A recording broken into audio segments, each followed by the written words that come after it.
Venimos a hablar de temas que te mueven el piso. Te damos la bienvenida a El Socollón.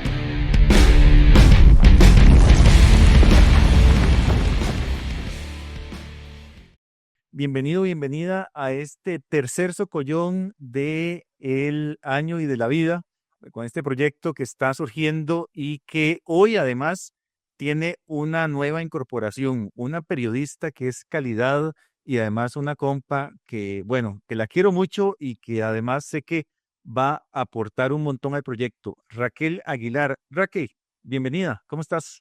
Pablex, qué gusto. Y digo Pablex porque así le conocemos en el bajo mundo, como decimos, no, de verdad que muchas gracias más bien por la invitación.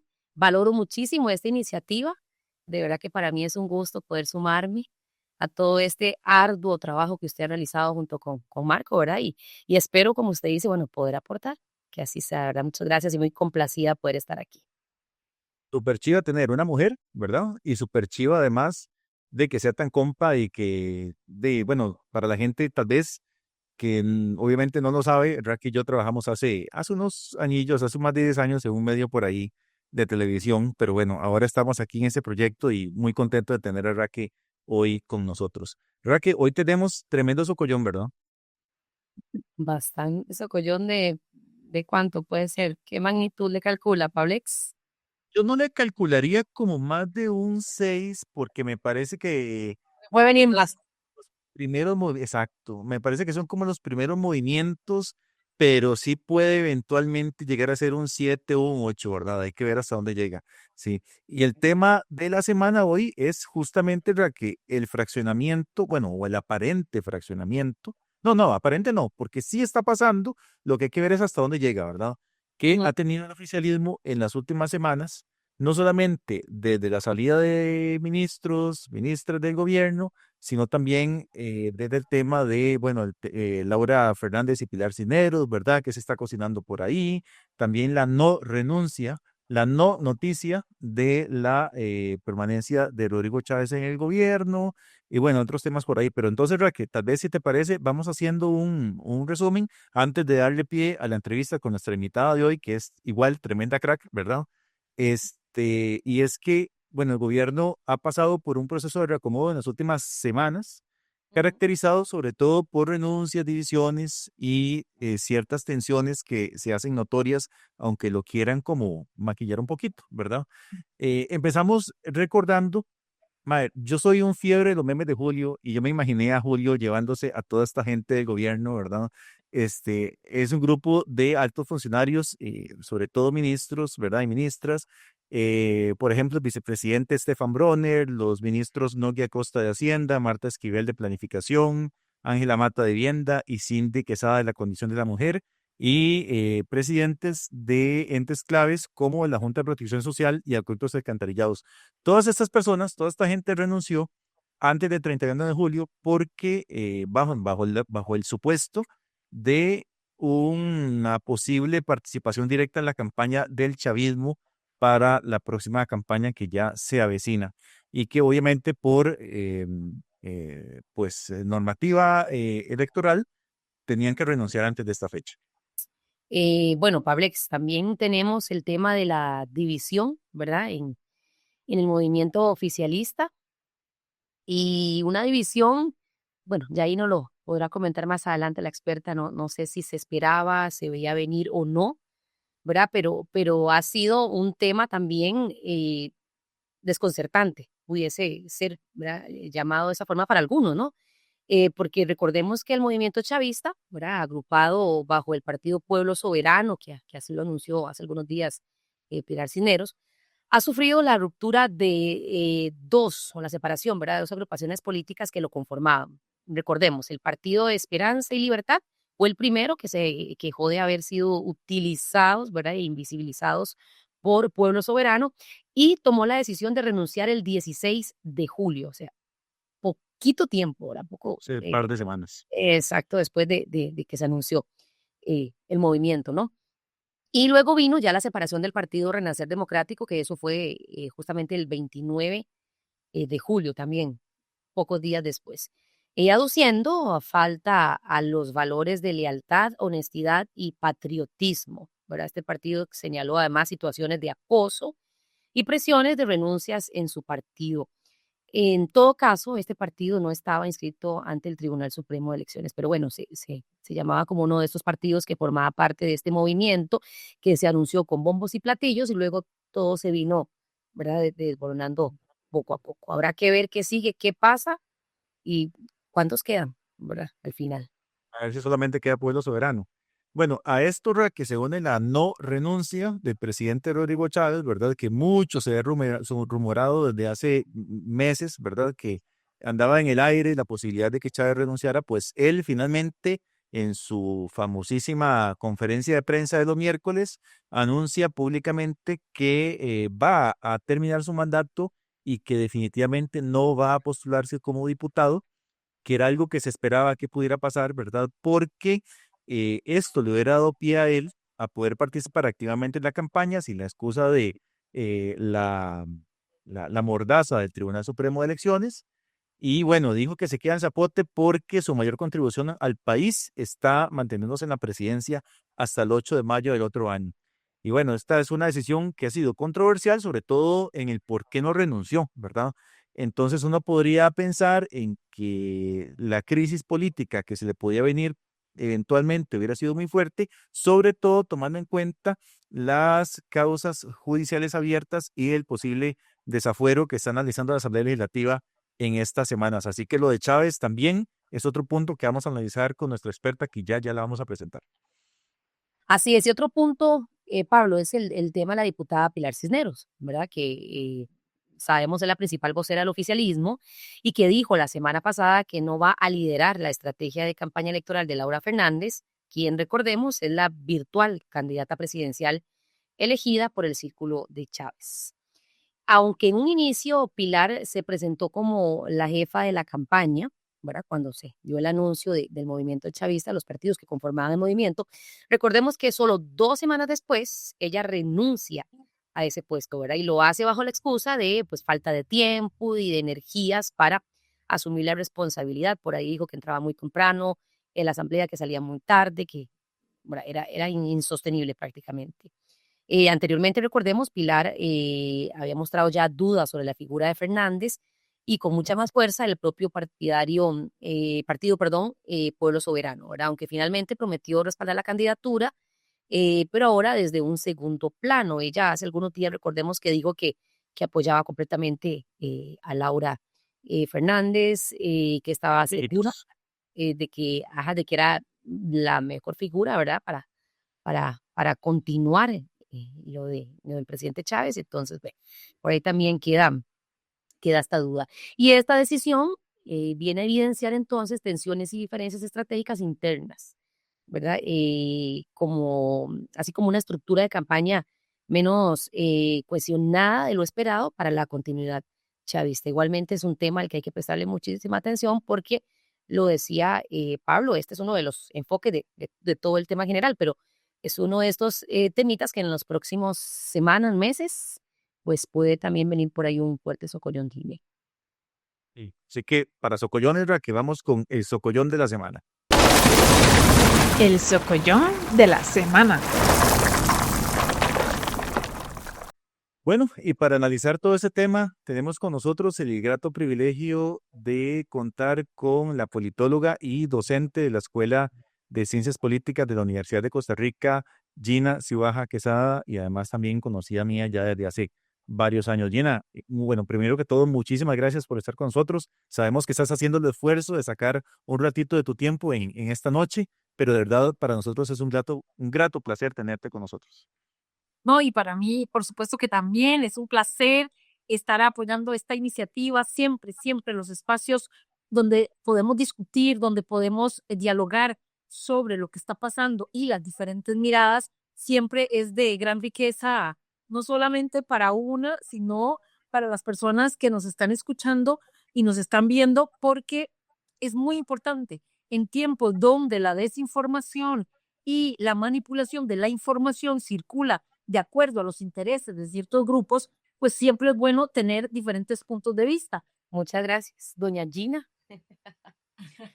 Quíteme el doña. Eso le Y iba a quiero decir, aclarar, te lo sí, yo quito. quiero aclarar que yo no digo doña porque yo sé que Gina se enoja. Aquí estamos entre pares, ¿no? O sea, Pablo, Raquel, un gran abrazo Perfecto. y muchas felicidades por esta iniciativa. Yo encantadísima.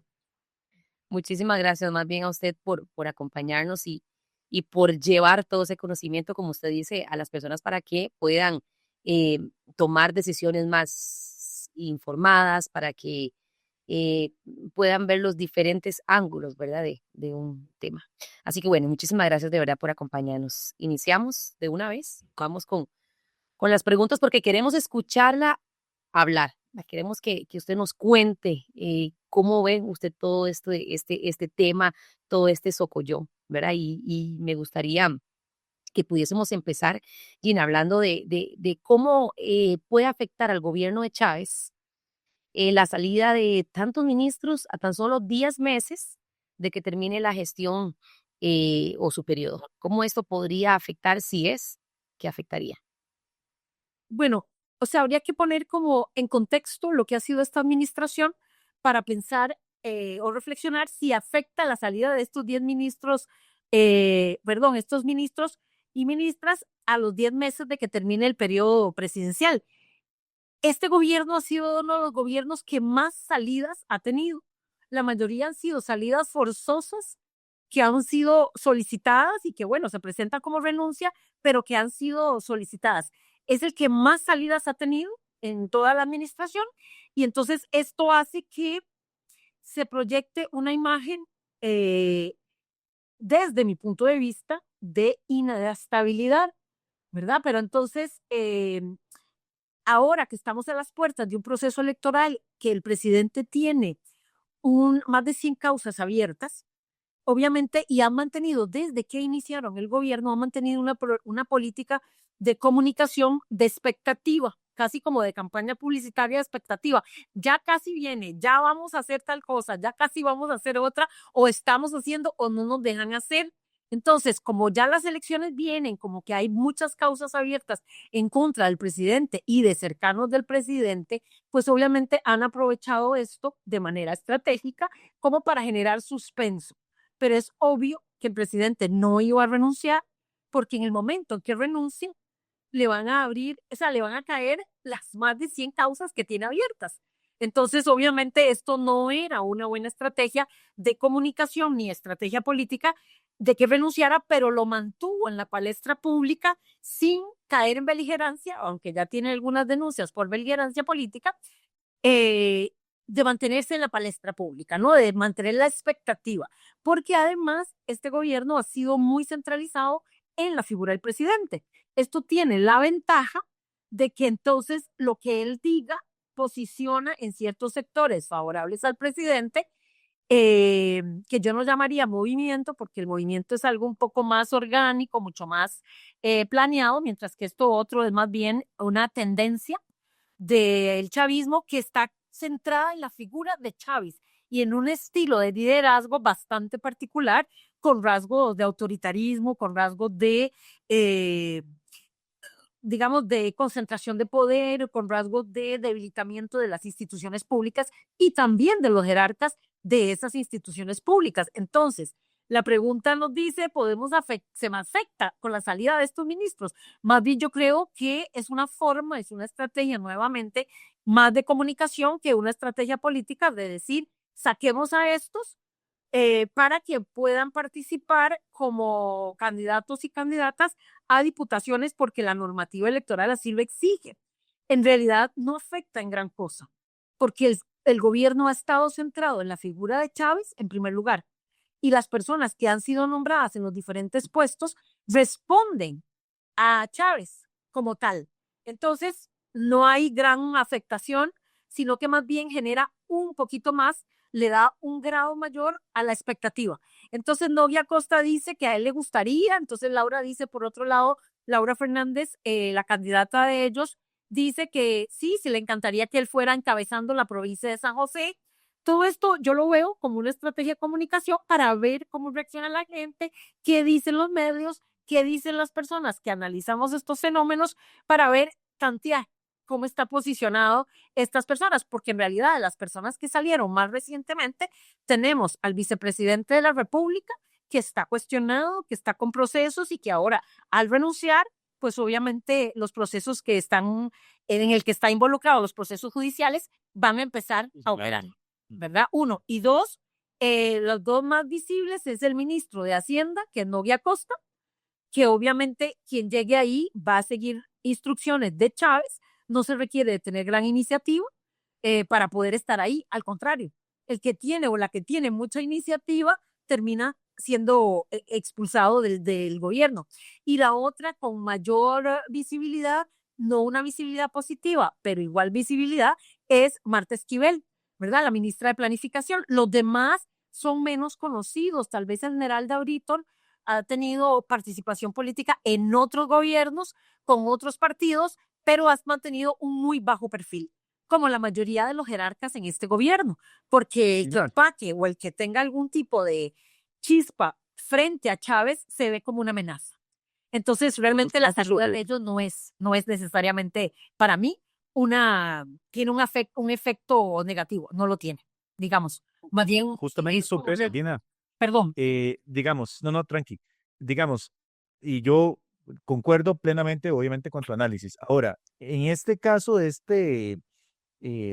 desbandada de, entre comillas, figuras políticas, y digo entre comillas, no es un término peyorativo, sino porque, como lo dijiste vos, me parece que muchas no han tenido el peso suficiente como para pensar en que van a ser fundamentales, digamos, en una campaña del chavismo.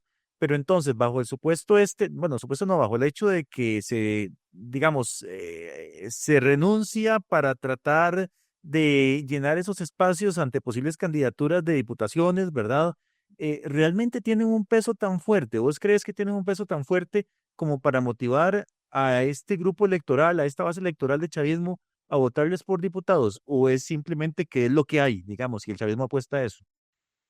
Vamos a ver, tal vez tengo una posición reservada, digamos, dentro de mí, yo digo, no lo tiene, ¿verdad? Él no tiene tanto peso, ¿verdad? Porque son figuras muy plegadas hacia Rodrigo Chávez. De hecho, que sabemos que Marta Esquivel la recuperan, digamos, después de que sale de la caja costarricense del Seguro Social, la vuelven a meter al gobierno como una estrategia para que no pierda su inmunidad, porque ha sido cuestionada en muchas cosas y tiene procesos pendientes también. Entonces, es un riesgo que Marta Esquivel está corriendo al renunciar, ¿verdad? Además, se queda sin empleo, ¿verdad? Entonces, y la política también requiere de comer y un montón de cosas. Entonces, tiene un riesgo más bien su salida para ella personal, pero políticamente no creo que tenga el peso que se quiere darle.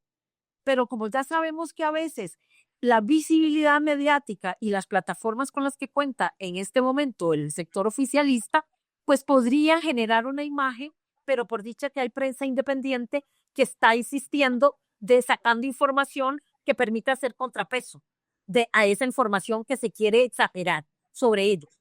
Por ejemplo, Novia Costa ha tenido una actuación bastante moderada, siempre plegada al presidente. Entonces, la persona que llegue ahí tiene que tener un conocimiento básico, pero quedan 10 meses de gobierno. Yo la impresión que tengo es más bien que están ya de salida. Están ahí porque el mandato presidencial llega hasta mayo del 2026, pero en realidad ya están de salida. Siempre se ha sabido que el último año es menos productivo, el último año es más de cálculo, y este gobierno en particular ha tenido también una transgresión importante en materia de beligerancia política, entre muchas otras cosas, muy atípico de lo que han sido antes los gobiernos. Aunque todos sabemos que un partido oficialista, aunque tenga prohibición sus jerarcas de participar en política electoral, siempre hay pequeños guiños, pero muy discretamente. En este gobierno en particular, el guiño no ha sido discreto, ha sido totalmente indiscreto, público, y se quejan de que eso está en la legislación como si el tribunal decidiera eso de la noche a la mañana. Entonces, yo no creo que tengan el peso político en las urnas. Quiero no equivocarme, digamos, por eso digo, soy reservada en esto, porque ya sabemos también que la opinión pública y el electorado es muy caprichoso. Perdón, entonces, depende de la coyuntura electoral, ya cuando empiece, que empieza pronto la campaña, vamos a ver realmente el giro, el peso que podrían tener estas figuras, porque ahora van a tener una mayor visibilidad, pero ¿qué pasa si, por ejemplo, doña Marta Esquivel no la nombran como candidata a ningún puesto de elección popular? O sea, ya se hizo todo el show mediático y ella va a tener que enfrentar la justicia porque tiene varios procesos abiertos y no va a pasar absolutamente nada. Y tal vez es una forma del gobierno de quitarse a doña Marta Esquivel, deshacerse de este personaje, por decirlo así. Estoy hablando maquiavélicamente, ¿no? Sí, Y al final se le pidió renunciar para un puesto X, pero tal vez no es ni nombrada en un puesto de esos, o es puesta en un puesto de elección popular donde no tenga posibilidades reales de llegar. Si la ponen en un puesto, o al Novia Costa también, como ya se anunció, habría que ver cómo se desarrolla la campaña y qué va a pasar con el levantamiento del fuero del presidente, qué va a pasar con todas las acusaciones que tienen, porque eso va a pesar, pero en realidad en este momento el capital simbólico mayor, políticamente hablando, lo tiene el presidente. Y él ha construido eso así. Ajá, Gina, ahora, la no vinculación directa, ¿verdad?, de Chávez y de Pilar en la campaña a favor de Laura Fernández, ¿cree que puede ser un motivo de preocupación para él y sus aspiraciones presidenciales, o puede más bien vivir de la renta, por así llamarlo, de la popularidad del actual gobierno? Porque, bueno, sabemos que era una de las colaboradoras más cercanas, Chávez, ¿no? Y podríamos pensar que Yo creo que no. seguirá, ¿verdad? Yo creo, Raquel, que no es transferible, porque el capital simbólico es dentro de este tipo de liderazgo que ha ejercido el presidente, es algo hiperpersonalista.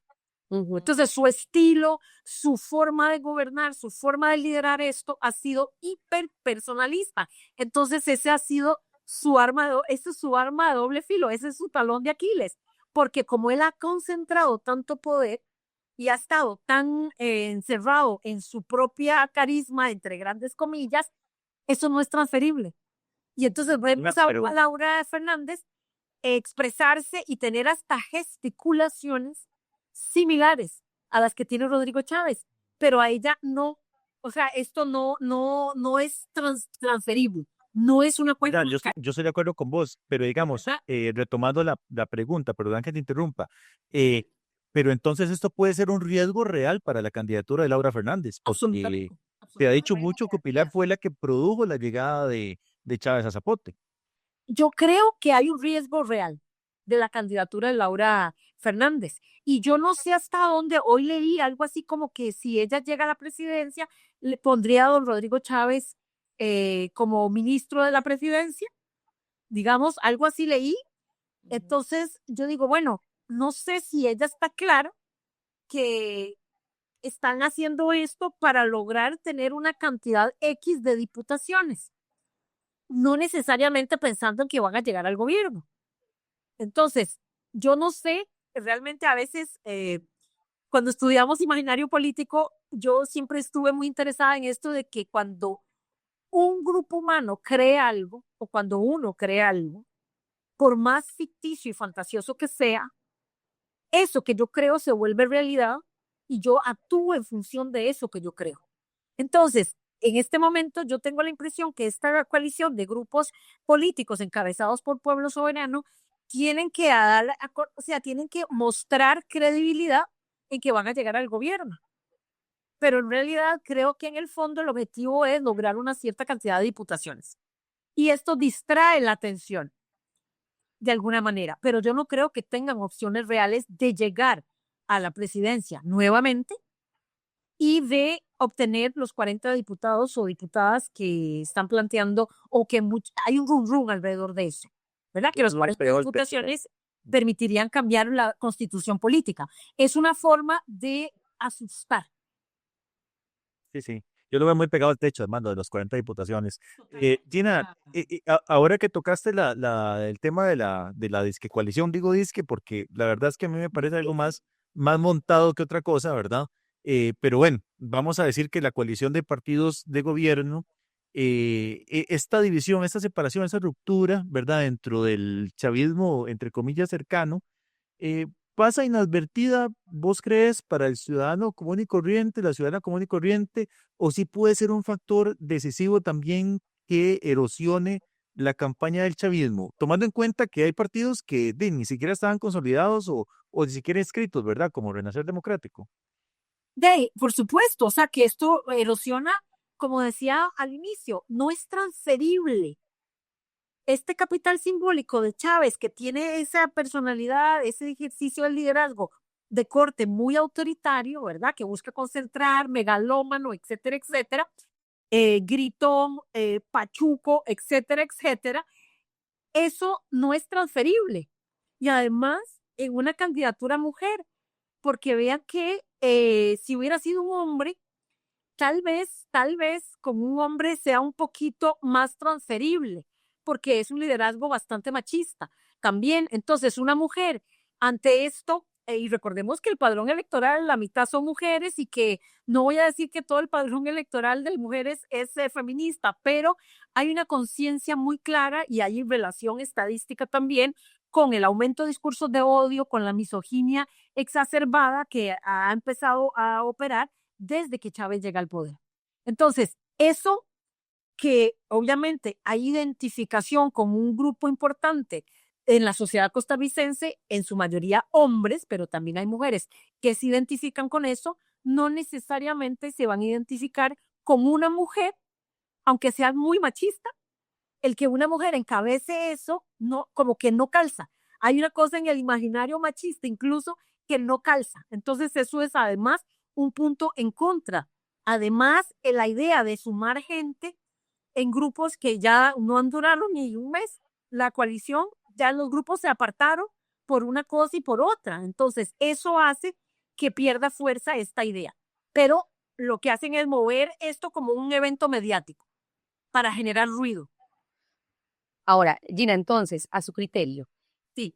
¿es Laura Fernández la candidata ideal que podía tener el chavismo?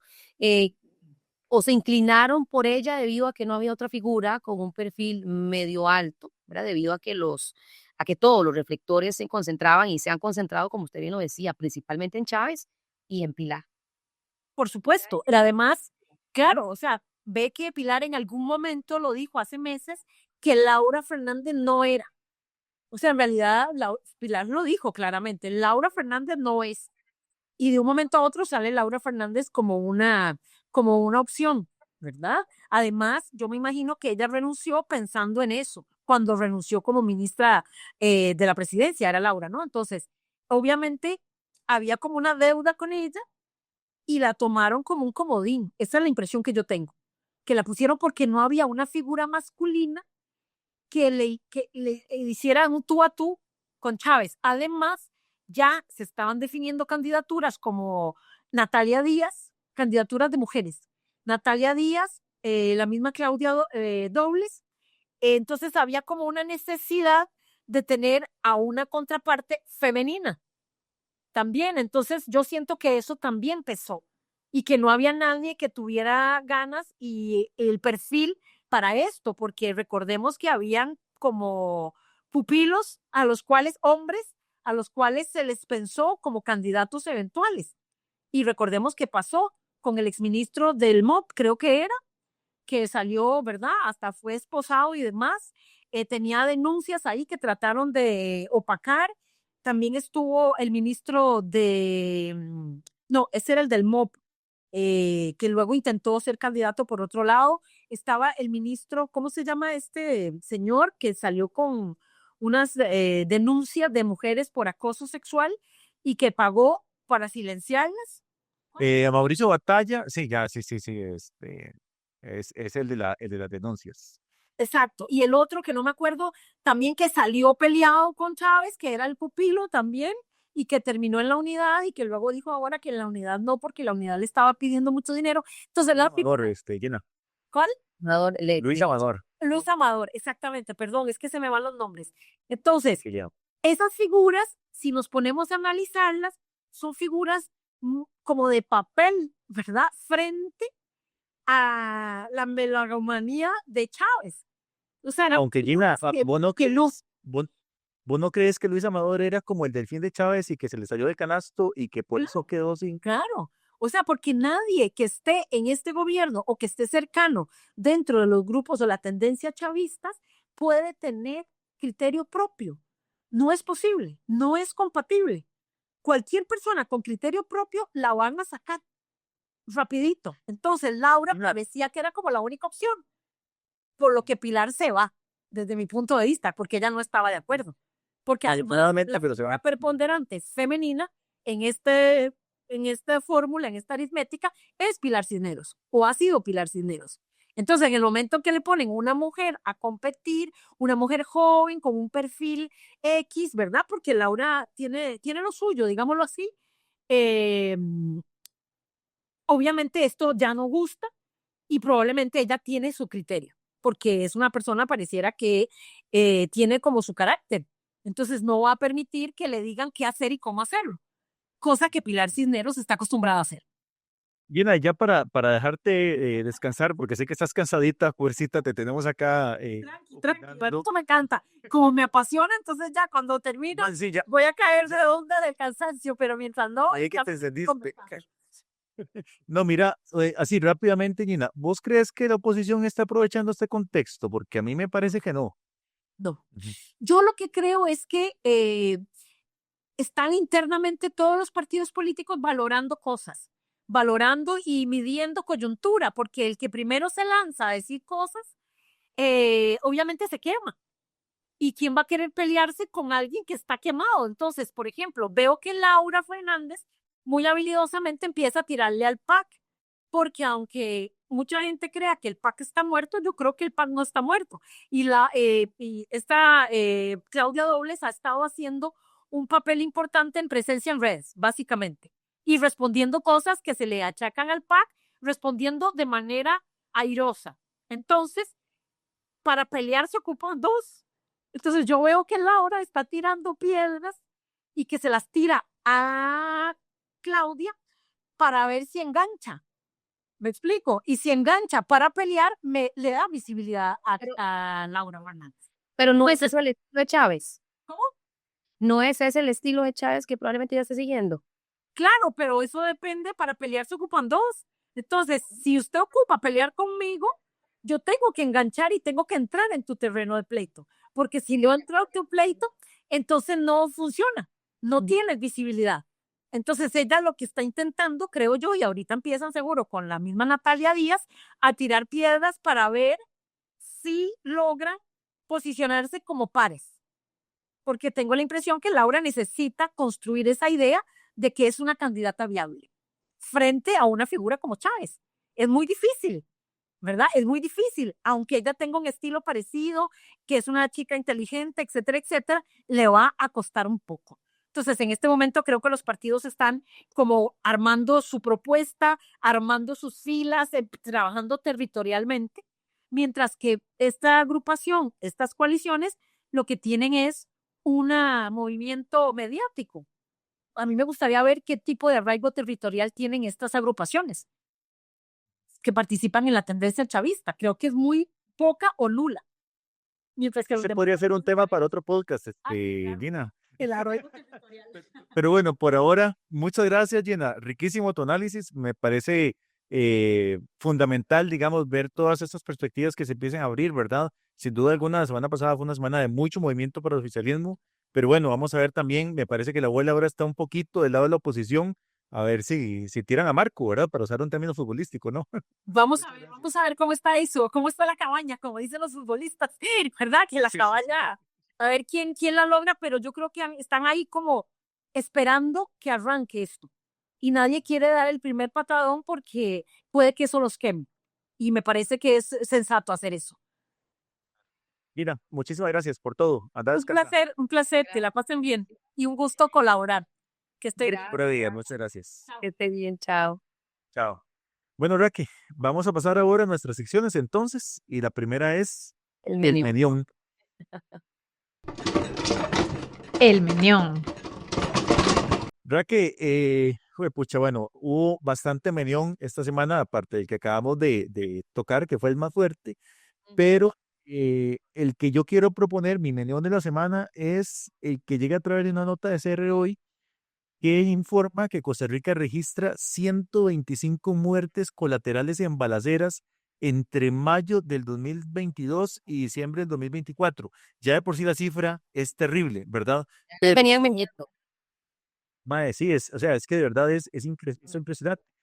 Pero si uno lo pone en comparación, o más bien eso fue el trabajo que hizo CR hoy, con las que ocurrieron entre el 2016 y el 2021, estamos hablando de 5 años, hubo solo 57 víctimas de ese tipo en ese periodo. O sea, 57 versus 125 en menos tiempo, ¿verdad?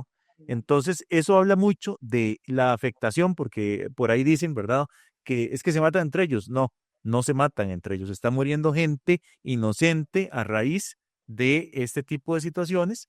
Y bueno, recordar que las provincias más afectadas por homicidios son Limón y San José, y que hay que recordar que Costa Rica se ha convertido además tristemente en el tercer país más violento de Centroamérica, solo por debajo de Honduras y Guatemala. ¿Cómo la ves?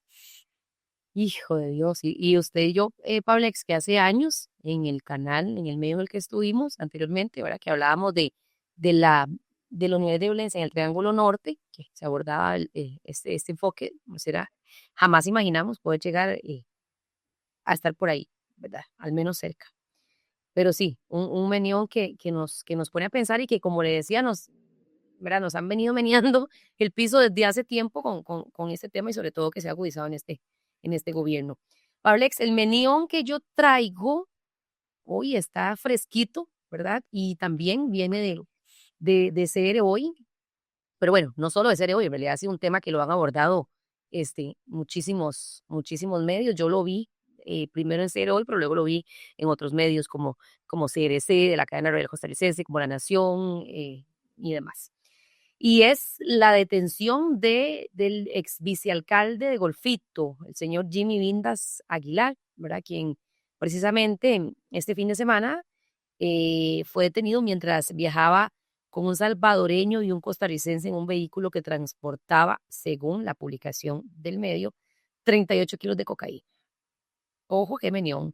Vindas, quien estuvo en el cargo entre 2016 y 2020, recordemos que también se postuló como candidato a alcalde en el 2020 por el Partido Liberación Nacional. Sin embargo, bueno, no resultó electo en ese momento, pero bueno, ¿cómo pringa esto, por así decirlo, no? También a Liberación, ¿será que esto puede afectar? ¿Lo utilizarán por otro lado, verdad? Para intentar de alguna forma hacerles también un pequeño menión ahí al partido de cara a las elecciones, porque bueno, de cara a las elecciones, todo puede ser usado en su contra, ¿verdad? Entonces, bueno, para mí es el menión, Alex, de la semana. Sí, Raquel, yo creo que es un ex vicealcalde, me parece que no tiene una figura tan fuerte, pero en algún lugar vi, no recuerdo dónde, yo no sé si fue esa misma nota, que estaba vinculado también con el caso Diamante, ¿verdad? Que han estado varios alcaldes vinculados, entonces, creo que es una más, ¿verdad? Pero no, no creo que tenga un perfil tan alto. Pero bueno, sí, es un fuerte menión. Vamos a ver qué pasa con este señor y que se suma a este tema, ¿verdad? De lo que hemos hablado de la semana pasada con Marco y con nuestro invitado, con Noé Balacuña, sobre de ahí, las altas jerarquías políticas que podrían ser vinculadas al narcotráfico. Raque, vamos a la falla. La falla. Raque, la falla mía es que esto me recuerda tanto los temas del TLC y toda aquella discusión, porque Estados Unidos anunció que a partir de este 7 de agosto, o sea, el jueves 7 de agosto, los aranceles que va a pagar los productos costarricenses de exportación a Estados Unidos va a ser del 15% más, dijo el gobierno de ese país, y lo confirmó también el Ministerio de Comercio Exterior la semana pasada. Ojo, el dato. Llama la atención que países como Bolivia, como Ecuador, tiene un incremento de solo 5%. Otros países de la región, como Guatemala, Honduras o El Salvador, estarían pagando un 10%, mientras que el aumento que tuvo Costa Rica, ¿sabe igual a cuál país es? A Dígame. Venezuela. Entonces uno, ahí es donde, ¿verdad? Uno dice, bueno, pero ahí teníamos un TLC y no que lo que había dicho Arias, que estaba escrito en piedra, y que primero cambiaban los 10 mandamientos, pues no. Ajá. Bastó con que un Pero presidente de Estados Unidos. hubo una negociación, Pablex, ¿no? Sí, sí, sí. No, ¿puede decir en la negociación del TLC o de eso? No, de estos aranceles, hubo una negociación, ¿no? Y supuestamente iba a ser del 10 y se hizo una negociación a ver si se bajaba, pero para mí se aumentó. Sí, sí, sí. Bueno, realmente no sé hasta qué nivel de, digamos, hasta cuán concreta quedarán esas negociaciones, pero lo que sí en el caso es que nos está metiendo un arancel fuerte en comparación con otros países de América Latina, inclusive países que no, en teoría, no han estado en la mejor relación con Estados Unidos y que Costa Rica, que siempre se vanagloria de tener una buena relación con el norte, pues me parece que ha salido un poquito trasquilado. Claro, porque Esto, recuerdo, ajá, sí, no, recuerdo que inclusive, creo que fue la semana pasada, no recuerdo cuándo vi notas de que el gobierno tomaba con asombro, ¿no? Este arancel, este aumento al 15, porque justamente se había estado negociando y lo tomaron con asombro. No creo que ni siquiera lo esperaban, probablemente. Bueno, entonces, bueno, sí, sí, no está a la falla, pero está. de hecho hay que recordar, y además como consecuencia de todo esto, ¿verdad? Que esto va a generar una eventual mayor dificultad en el ingreso de nuestros productos a Estados Unidos, sobre todo los agrícolas, pero también que a los gringos les va a salir más caro, ¿verdad? Comprar productos que vengan de Estados Unidos, de Costa Rica, bueno, en general de todo el mundo, ¿verdad? Que es la gran crítica que se está haciendo a Trump. Así que, bueno, Rack, esa es mi falla, me parece que una fallota, ¿verdad? Fallota de parte del discurso que siempre se manejó, ¿verdad? De que el TLC iba a resguardar los aranceles y que todo el asunto. Bueno, cuál es tu falla, Rack? Una falla vieja que se reactivó. La falla mía, pero ojo con este tema, porque eh, puede verse como falla, pero no sé, ahí lo vamos a ver. Es una nota que también extraje de teletica.com, que dice que en lo que va del año 2025, los casos del virus del papiloma humano, VPH, han aumentado un 44,87% en comparación con el mismo periodo del año anterior, o sea, de 2024, y esos son según datos del Ministerio de Salud. Pero ojo aquí, ¿verdad? Porque podemos verlo como una falla, sí, hay más casos, pese a que hay más concienciación, pese a que hay, bueno, hasta ahora la vacunación, que claramente no vamos a ver los efectos ahorita de la vacunación, sino en unos años, porque han estado vacunando niñas. Pero bueno, pese a que hay toda una estrategia de la Organización Mundial de la Salud de eliminación del BPH como un problema de salud pública, ¿verdad? Y del cáncer de cuello de útero que es provocado por el BPH, ¿verdad? Y que el país se ha pegado a todo eso, pues podríamos pensar que, bueno, ¿qué pasa?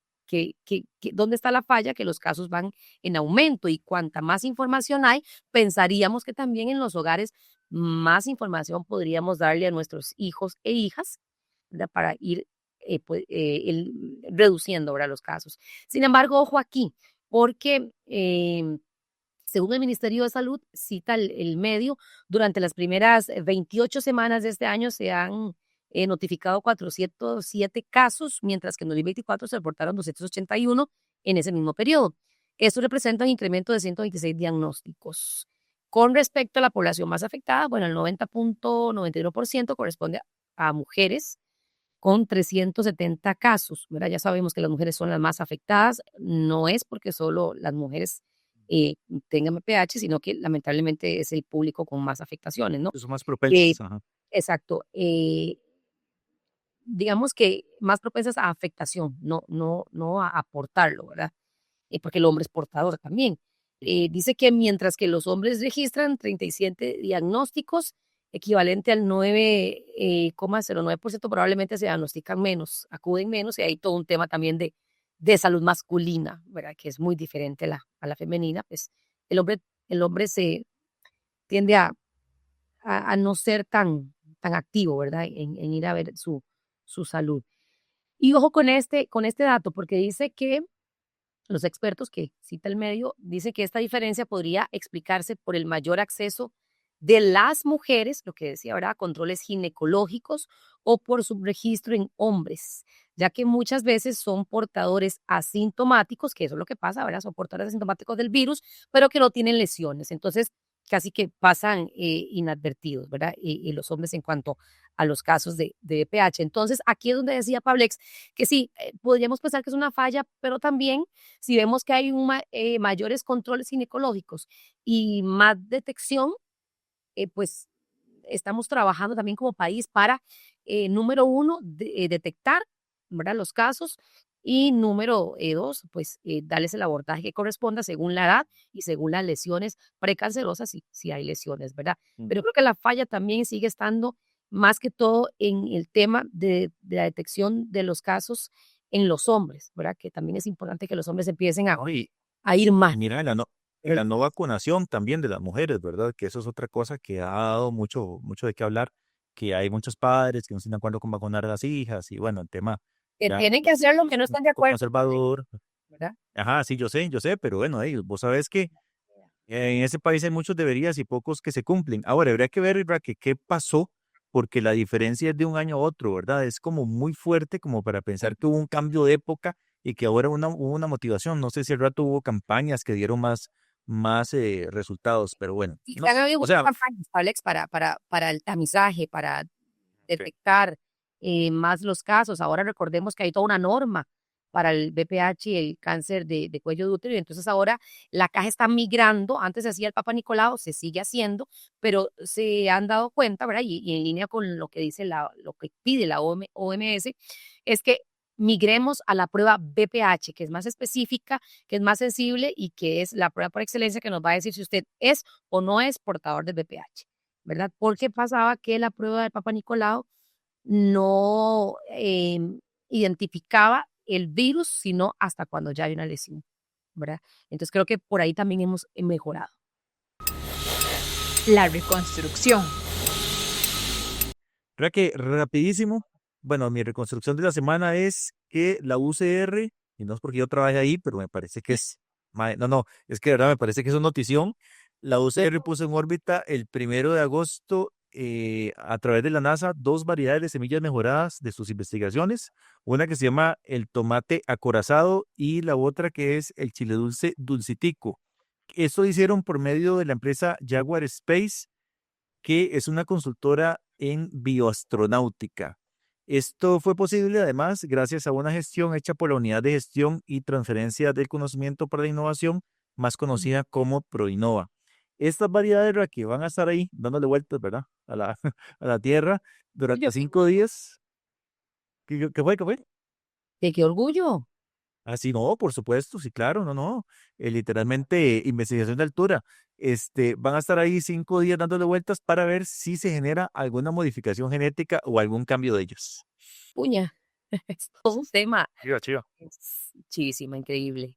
Me encanta. Bueno, Pablex, la mía, en este caso la reconstrucción, ¿verdad? Es una noticia también de teletica.com, perdón, que dice que el Hospital San Juan de Dios puso en marcha en agosto de 2023 un plan llamado 5 en 1.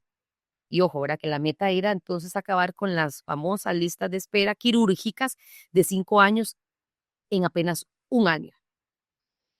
¿Es posible? Bueno, dice que aunque les tomó 6 meses más de lo proyectado, inicialmente, en la actualidad no hay cirugías pendientes en el periodo 2017-2021, ¿verdad? Dentro de ese periodo, estamos hablando del Hospital San Juan de Dios. Bueno, en palabras sencillas, Pablex, el centro médico ya está operando asegurados de 2022 en adelante.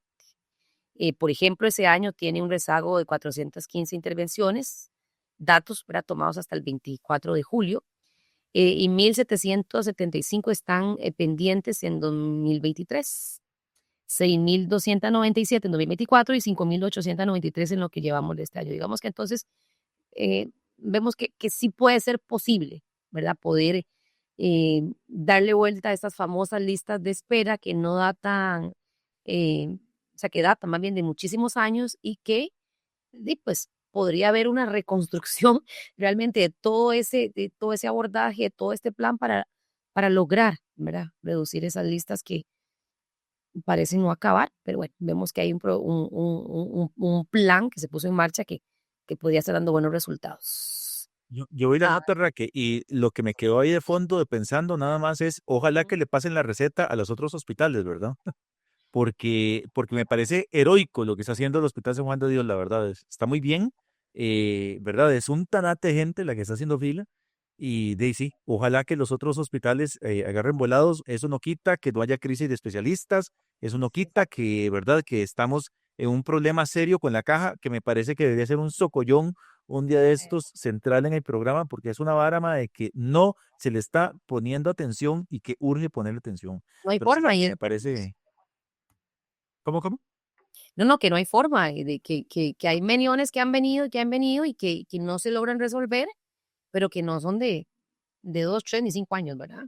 Vienen de 10 o para atrás, generando fallas importantes. Sí, ojalá que la cajita le ponga ganas a esto. Bueno, Raque, nos vamos, ¿verdad? Nos vamos. Y Gracias. muchas gracias, Raque, por estrenarte hoy en el Socollón. No hemos echado a Marquito por aquello, ¿verdad? Nada más dimos libre esta semana, pero Marquito va a estar ahí al pie de cañón también, y de hecho ya nos está preparando un programa que esperamos que la pegue bien alta la otra semana, y bueno, ya van a ver ustedes el tema. Pero Raque, muchas gracias. Con todo gusto y gracias a usted más bien por invitarme y bueno, no nos vemos en la próxima, en el próximo Socollón. Chao. Chao, que estén bien. Este fue nuestro Socollón de hoy. Suscríbete a nuestro canal de Spotify y visítanos en todas nuestras redes sociales. Búscanos como El Socollón. Hasta pronto.